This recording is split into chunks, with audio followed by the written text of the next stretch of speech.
মোহাম্মদ আলী সাল্লাল্লাহু আলাইহি ওয়াসাল্লাম মধ্যম আকৃতির সুঠাম দেহের একটি মানুষ ছিলেন। তার চুলগুলো সোজা পর্যন্ত লম্বা, প্রলম্বিত হালকা হালকা গোঁফ।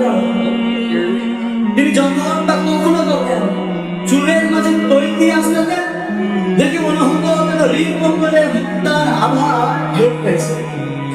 তার কপাল ছিল চওড়া, ঘুরগুলো জ্বলল এবং ধূমকের মতো বাঁকা।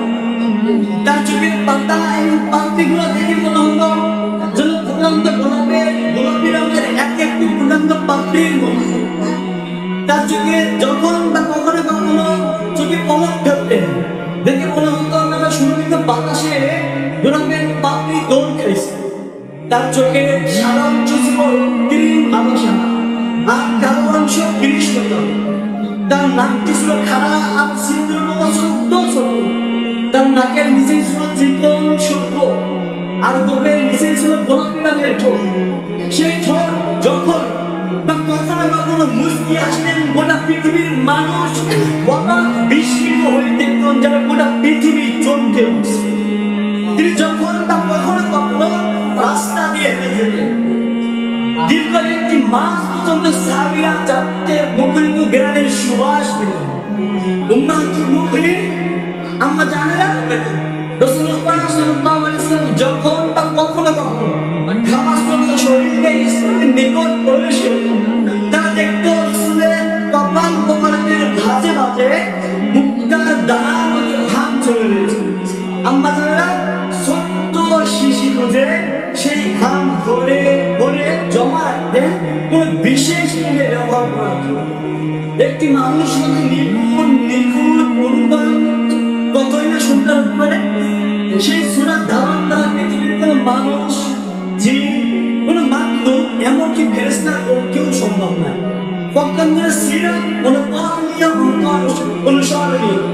লাকাদ কানা লাকুম ফি রাসূলিল্লাহি উসওয়াতুন হাসানাহ।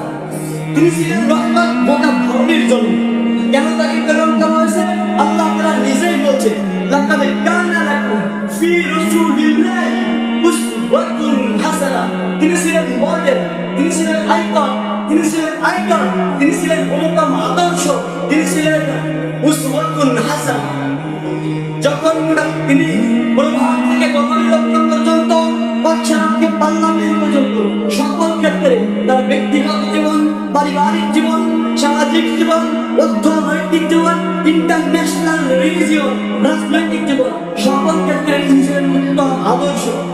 রাসূল প্রেমিক সংগ্রামী বন্ধুরা আমার, একবিংশ শতাব্দীর সীমান্তে দাঁড়িয়ে যখন পৃথিবীর মানুষ জঞ্জা বিক্ষিপ্ত, যখন পৃথিবীর মানবতা উলঙ্ঘিত, যখন পৃথিবীর মানুষ রক্তে রঞ্জিত, যখন ফিলিস্তিনির ধুম ধুম করে পৃথিবীকে ভেসে আসছে ছোট্ট শিশুর কান্নার আওয়াজ, যখন মায়ের চিৎকার আত্মনাদ হাহাকার করছে, যখন ওই মায়ানমারের মুসলমান, মায়ানমারের আরাকানের মুসলমান টেকনাফের কিয়া দামুর নিচে রিফিউজি শরণার্থীর জীবন পালন করছে, যখন আমার সোনার বাংলাদেশে অন্যায়, অবিচার, জুলুম, নির্যাতনের আগুন দাও দাও করে চলছে, তখন বারবার মনে করে সেই বিশ্ব মানবতার মুক্তির চারির কথা।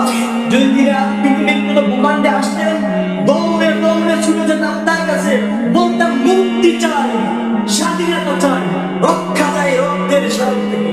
তিনি বলতেন উদখুলু ফিসিলমি কাফা, তোমার জন্যই শান্তি, তোমাদের জন্যই শান্তি। তিনি বলতাম শোনালে যুগ।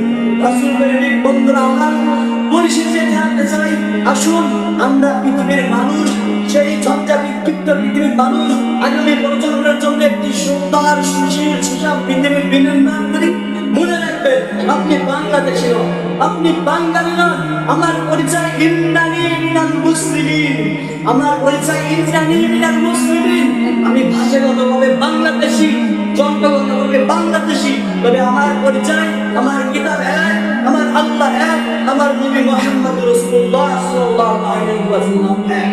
বন্ধুরা, পরিশেষে সেই মহান সত্তার সমীপে দিগন্ত ফরিয়াদ জানাই, ক্ষমতাইকে হে রব্বে কারীম, হে নবী মুহাম্মদ রাসূলুল্লাহ সাল্লাল্লাহু আলাইহি ওয়াসাল্লামের প্রভু, আপনি আপনি আমার এবং আমাদের ব্যক্তিগত জীবন, পারিবারিক জীবন, রাজনৈতিক জীবন, সামাজিক জীবন, ইন্টারন্যাশনাল রিলিজিয়ন, সকল ক্ষেত্রে নবী মুহাম্মদ রাসূলুল্লাহ সাল্লাল্লাহু আলাইহি ওয়াসাল্লামকে আদর্শ অনুকরণ আইডল অনুকরণ করিয়া সুন্দর সুশীল সুষম আদর্শ আলোকিত জীবন গঠন করিয়া দুনিয়াতে শান্তি আখিরাতে মুক্তি পেতে পারে সেই তৌফিক আপনি দান করুন।